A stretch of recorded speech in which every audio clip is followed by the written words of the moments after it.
Hello, Weber School District employees. My name is Zach Leifson, and I am the supervisor for mental health services. In lieu of providing the annual health screening this year due to COVID restrictions, the district would like to provide helpful information on this video to promote wellness and healthy living. The World Health Organization defines health as a state of complete physical, mental, and social well-being, and not merely the absence of disease or infirmity. In this video, we hope to illustrate the importance of addressing each of these three categories, the physical, mental, and social, while also illustrating how any one of these areas overlaps the other two. I encourage you to think of these three categories as forming a triangle. The more balanced your triangle is, the more likely you are to experience balance in your life. First up, we have a message from Claudia Strooper, the school nursing supervisor for the district. Thanks, Zach. The Student Health Department at UC Davis has shared the following regarding our physical health. Physical wellness promotes proper care of our bodies for optimal health and functioning. There are many elements of physical wellness that all must be cared for together. Overall, physical wellness encourages the balance of physical activity, nutrition, and mental well-being to keep your body in top condition. I'd like to briefly review 4 health numbers that everyone should know: your blood pressure, cholesterol, blood sugar, and body mass index. These 4 numbers are key to understanding your physical well-being, so be sure to talk to your doctor about them at your annual checkup. Knowing these numbers is important because keeping your numbers within a healthy range can greatly reduce your risk for developing heart disease, diabetes, or other chronic diseases. So what do these numbers actually mean? Each one captures a snapshot of your overall health. Having high blood pressure forces your heart to work harder. It increases your risks for heart disease and stroke, as well as for kidney disease and heart failure. You can have high blood pressure and never know it or feel it, so it's important to get tested routinely. It's important to have your blood pressure tested every 2 years if you have a history of normal blood pressure, or once a year if your most recent blood pressure test results were between high and normal. Ask your doctor how often you need to be tested if your blood pressure is high. You can also test your blood pressure more often at home. But first, have your doctor show you how to get an accurate measurement with your own blood pressure monitor. Having high cholesterol may contribute to the formation of fatty plaques in your arteries, which can lead to heart disease, heart attack, and stroke. LDL, or low-density lipoprotein, is the bad kind of cholesterol, as this is what lines and clogs the walls of your arteries. HDL, or high-density lipoprotein, is the good cholesterol, which breaks apart any buildup on your artery walls. How often you need to have your cholesterol tested really depends on your overall heart disease risk. Your doctor can give you guidance, or if you Google cholesterol calculator, you'll see several links to reputable sources, such as Hopkins Medicine. High blood sugar is an indicator that your body doesn't make enough insulin or isn't able to properly use insulin, a hormone that helps move glucose or sugar from the blood into the cells. Having high blood sugar over time can damage the blood vessels, nerves, and organs, such as the kidneys and eyes. Knowing that your blood sugar is high will let you take steps to lower it and possibly delay or prevent type 2 diabetes. Your doctor should check your fasting glucose level as part of your annual physical. Your body mass index is a measure of your weight in proportion to your height. It can indicate how much body fat you have. Being overweight or obese puts strain on your heart and increases your risk for heart disease, type 2 diabetes, sleep apnea, and other health conditions. Your doctor should weigh you and calculate your BMI during your regular checkup. You can also weigh yourself and keep track of your BMI at home using an online calculator. BMI should be one of several tools your doctor uses to gauge whether you are overweight. His BMI alone cannot distinguish between fat and muscle. Your BMI may not be accurate if you've lost both muscle and bone mass, or if you are very athletic and have high muscle mass and low body fat. Amber Hellstrand, the mental health specialist for Bonneville High School, is going to cover a few areas of consideration as well. Thanks, Claudia. To cover everything related to our physical health would take the full length of this video. So let's condense this down to 4 areas: nutrition, sleep, hydration, and activity. Whether you eat 6 small meals or 3 regular meals each day, eating periodically throughout the day will provide your body with the energy it needs to get you through the day.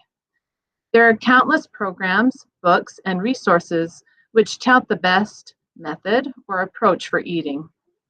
And it seems like each of these methods contradict each other. If you'd like to learn more about healthy eating, please consider meeting with your primary care physician, a nutritionist, or you can take a look at what the Centers for Disease Control and Prevention has to say at cdc.gov. The American Academy of Sleep Medicine states that adults need 7 or more hours of sleep every night in order to avoid many health risks. Here are some suggestions to help you get a better night's sleep. Set a schedule. Establish a regular sleep schedule every day of the week, and don't sleep in more than 1 hour, even on your days off. Don't force yourself to sleep. If you haven't fallen asleep after 20 minutes, get up and do something calming. Read a book, draw, write in a journal, and avoid computers, the TV, phone screens, or activity which makes you feel more awake. Avoid caffeine, alcohol, and nicotine. These substances affect your ability to fall asleep, and they also impact the quality of your sleep, even if they're used earlier in the day. Caffeine can stay in your body for up to 12 hours. Avoid napping. Napping during the day will make sleep more difficult at night. Naps that are over an hour long, or those that are later in the day, will have a negative impact on your ability to sleep well at night. Use your bed only for sleeping. If you only use your bed for sleeping, then your body will begin to associate your bed with sleep, and you'll start to feel tired as soon as you lie down. Using your phone or watching TV while in bed can have the opposite effect, causing you to become more alert. Exercise and nutrition. A healthy diet and exercise can lead to better sleep. Avoid big meals and strenuous activity for 2 hours before retiring at night. Sleep in a conducive environment. It's important to sleep in an area that is adequately quiet, comfortable, and dark. You can try using an eye mask, earplugs, or white noise to help. Now on to hydration.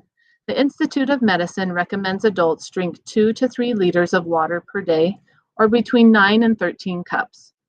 Staying hydrated provides many benefits, such as preventing infections and helping your organs function properly.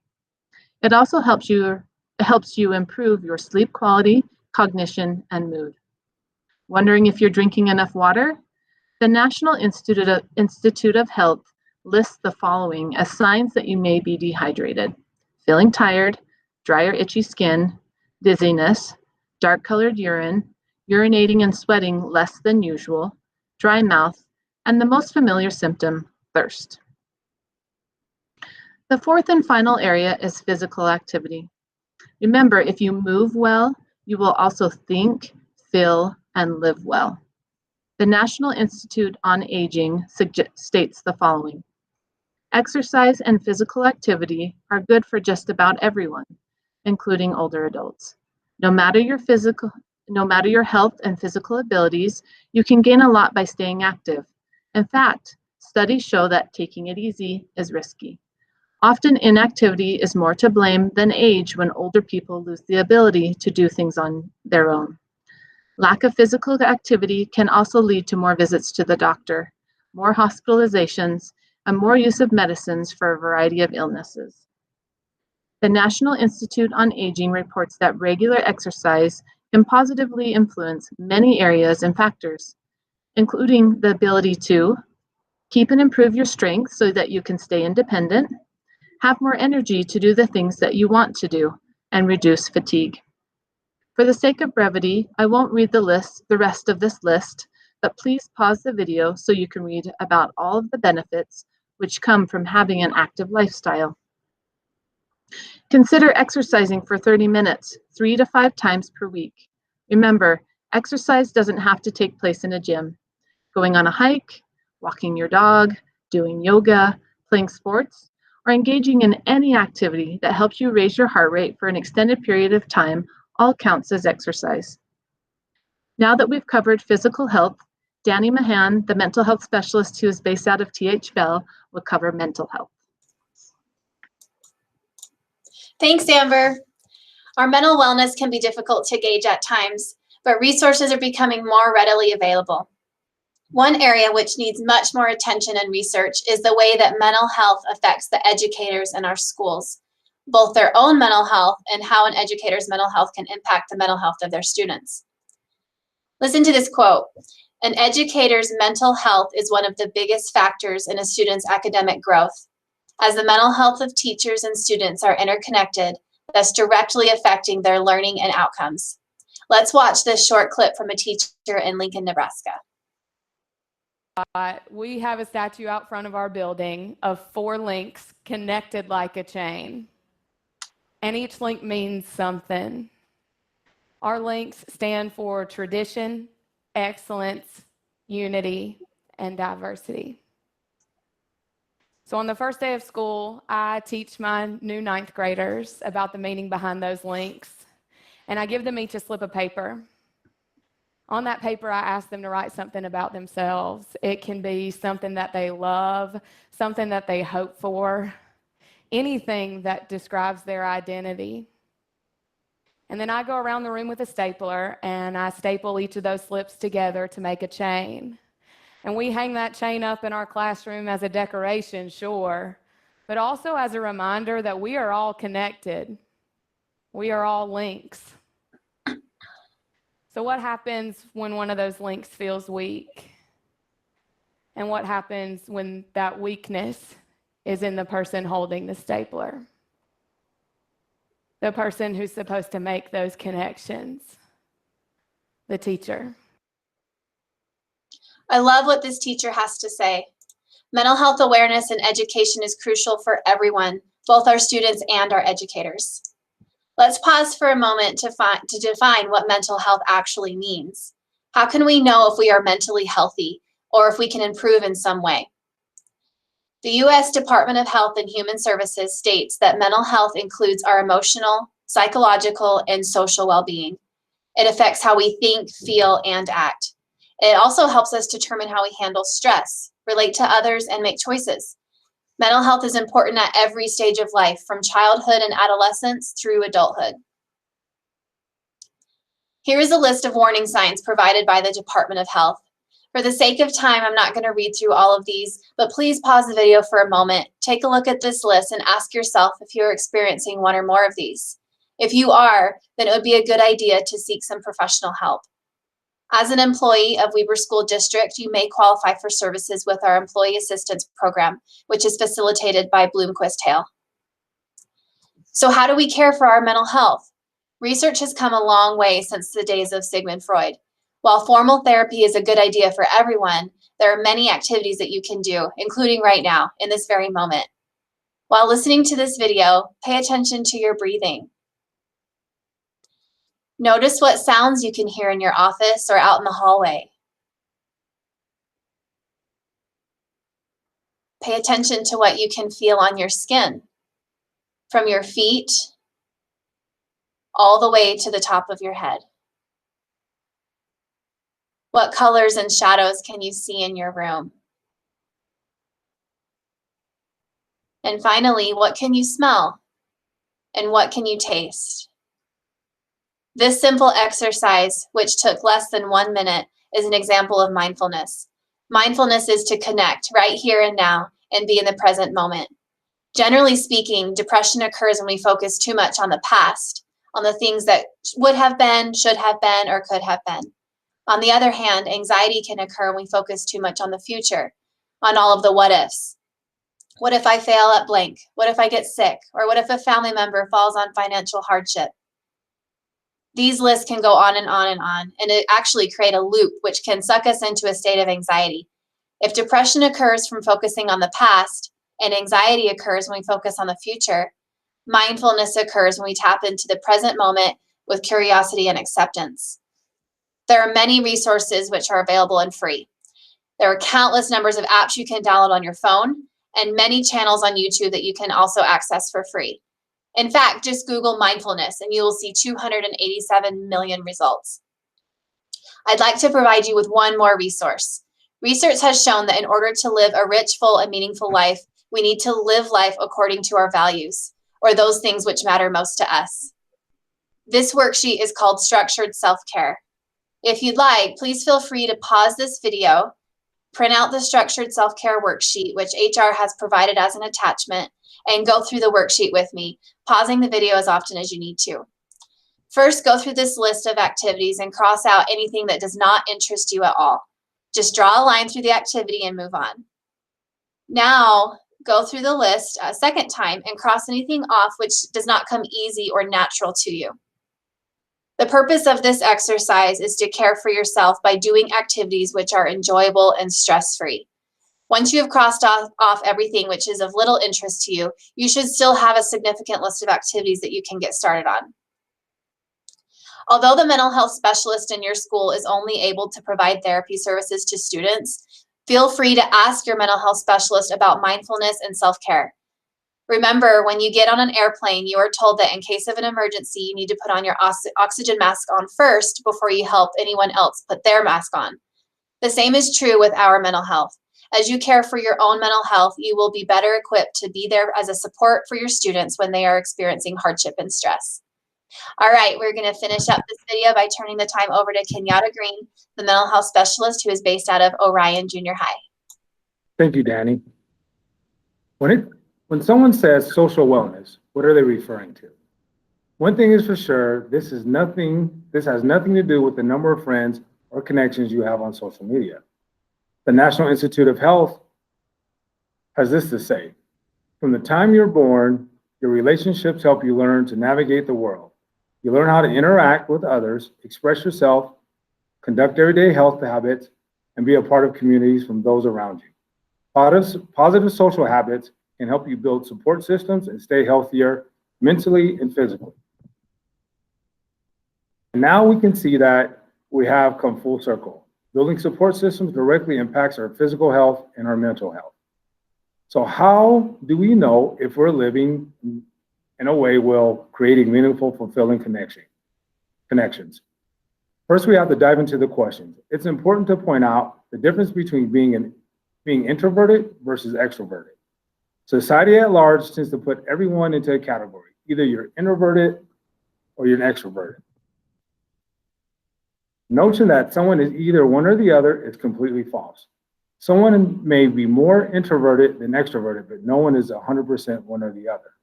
Some people prefer spending quality time with a smaller group or 2 or 3 people, while others prefer to spend time with large groups of people, where they can mingle and engage in several larger conversations. The reason why I'm pointing this out, this difference between personalities, is because the steps include, in my first few slides, may come easier to some and may be harder for others. Please remember that your values are your values, and no one's values are more or less important than anyone else's. So break down these suggestions into what makes the most sense to you. So again, how do we know if we are socially healthy? Let's break this question down into 3 steps. First, we will conceptualize our different or define what it means to be socially healthy. Then we will assess or take a look at current social wellness situation. And then we can explore ways to actually improve our social health. I love this quote from Corey Keyes, who is a sociologist and professional in the field of positive psychology. Corey defines social well-being as an individual self-report of the quality of his or her relationships with other people, with the neighborhood, and with the community. Corey points out that this is a very subjective activity, as you are the only one who can answer the question and the only one you can determine if you need to spend some additional time working on your relationships. This is about how you perceive your relationships. Notice that Corey states that this is about the quality, not the quantity of our social interactions. All social well-being goes beyond the individual relationships and includes your community and our neighborhood.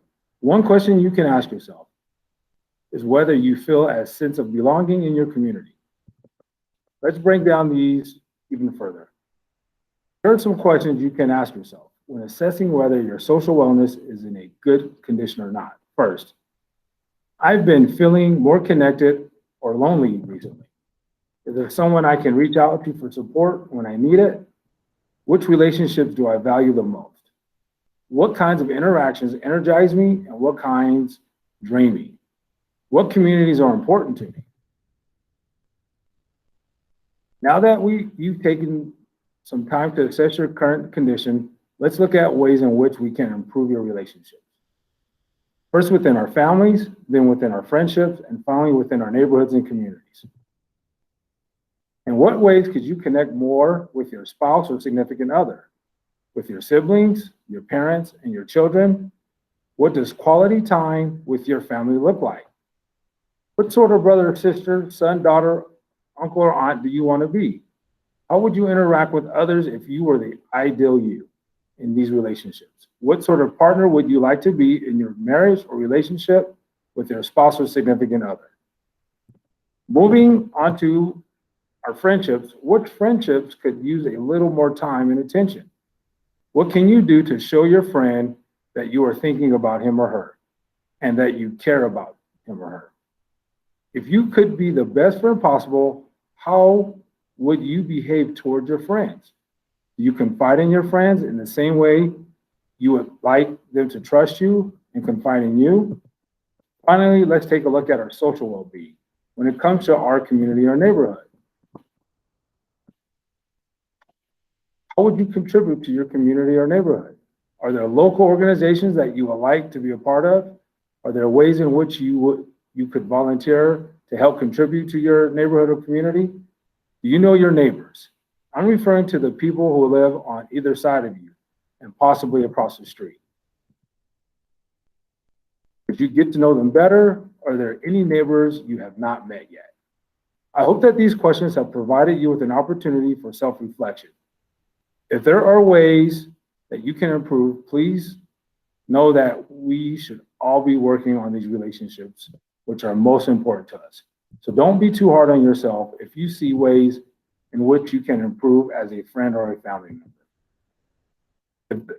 It is best to start with bite-sized goals, which could be as simple as sending a text to a friend, telling a family member that you love him or her.